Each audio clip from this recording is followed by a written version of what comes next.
अच्छा जी, अस्सलाम वालेकुम।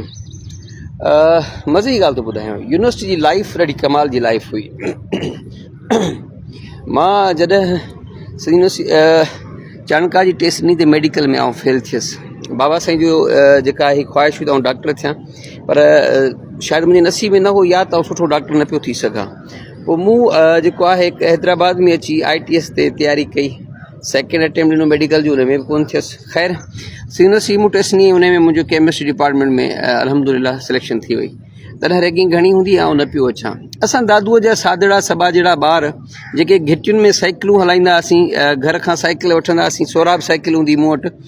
पंहिंजो पहिरियां छॾींदुसि पंहिंजी नंढड़ी भेण खे KG स्कूल में, उन KG स्कूल खां पोइ वरी वेंदो हुउसि गरीबाबाद, वरी वापसी में खणंदो हुउसि। साइकिल मूं ॾाढी हलाई, सोराब साइकिल। पंहिंजी साइकिल खे शहज़ादी करे रखंदो हुउसि ऐं एॾो प्यारु हूंदो साइकिल सां डेली साफ़ु करणु। ज़िंदगीअ जो ॾाढो सुकून वारो माहौल हो। पोइ जॾहिं दादूअ मां कचा खोखला ख्वाब खणी जॾहिं सिंध यूनिवर्सिटी में पहुतसि, त मूंखे आई थिंक सो मूंखे जेको आहे 20 डेज़ थी चुका हुआ। चवंदा आहिनि फस्ट इम्प्रेशन ई लास्ट इम्प्रेशन हूंदो आहे। तॾहिं फाइनल ईयर वारनि जी जेको आहे पार्टी पई थिए ऐं मूंखे ख़बर न हुई त उन में छा थींदो आहे, ऐं मूंखे पंहिंजे ब्लॉग जी ख़बर कोन्हे। असां वटि 180 जी बैच हुई ऐं मुंहिंजो जेको ग्रुप हो A ग्रुप हो।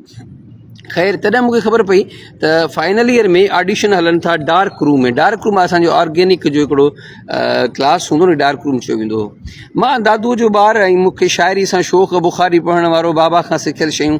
जॾहिं डार्क रूम जो दरवाज़ो नॉक कयो त तव्हांजी हिकिड़ी ख़ूबसूरत अप्सरा मूंखे चयो त तव्हां केरु? मां चयो जावेद।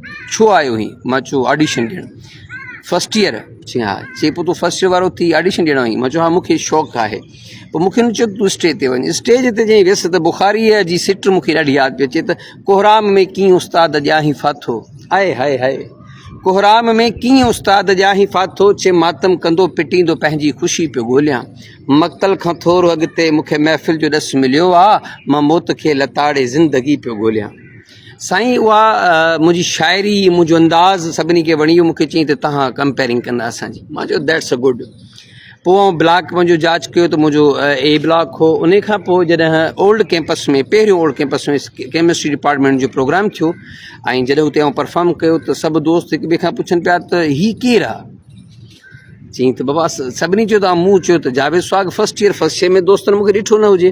पोइ ईअं उन कंपेयरिंग खां पोइ मुंहिंजो अलाह एॾी इज़त ॾिनी जो हर माण्हू मूंखे केमिस्ट्री में नाले सां सुञाणे पियो, हीउ जावेद सुहाग आहे दादू वारो। पोइ मूं सोचियो त फस्ट इम्प्रेशन लास्ट इम्प्रेशन। मूं बाबा मूंखे चवंदो त इंसानु पंहिंजो पाण खे पाण उजागर कंदो आहे। उहे उस्ताद जेके मुंहिंजो नालो न पिया सुञाणनि, उहे शागिर्द आहिनि जेके मुंहिंजे क्लास फेलो ऐं क्लास फेलो बॉइज़ गर्ल्स हुआ, मूंखे न पिया सुञाणनि। उन कंपेयरिंग खां पोइ उन्हनि टिल द एंड ताईं मूंखे इहो चयो त हीउ उहो जावेद सुहाग आहे जंहिं ओल्ड कैंपस में कंपेयरिंग कई हुजे।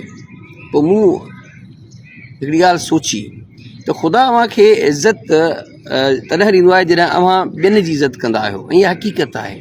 पोइ असां दादू वारा माण्हुनि सां जेकॾहिं कुझु कलाक, कुझु घंटा, कुझु वक़्तु गुज़ारे त उनखे दादू जी मिटीअ सां मोहबत थी वेंदी।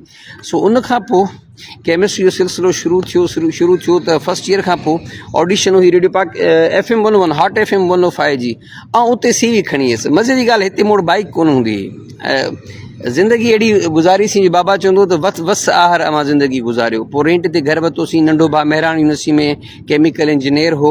ऐं उन खां बाद में जॾहिं सचल FM 105 ते ऑडिशन ॾिनी त दैट मीन उन मां बि मुंहिंजी पोज़ीशन आई।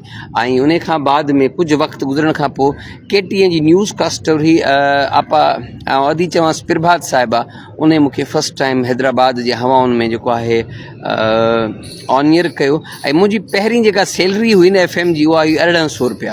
ऐं एतिरो ख़ुशि हुअसि जंहिंजी का जाइ कोन्हे। छो इंसानु जॾहिं पंहिंजो वजूद पाण ठाहींदो आहे, पंहिंजी सुञाणप पाण ठाहींदो आहे, पंहिंजे आवाज़ सां, पंहिंजे अंदाज़ सां, त पोइ कमाल आहे। पोइ इहे सभु शयूं पंहिंजे बाबा खां सिखियसि। पंहिंजे अंदरि में उनजो कुझु झलक महसूसु कंदो आहियां, अक्स महसूसु कंदो आहियां।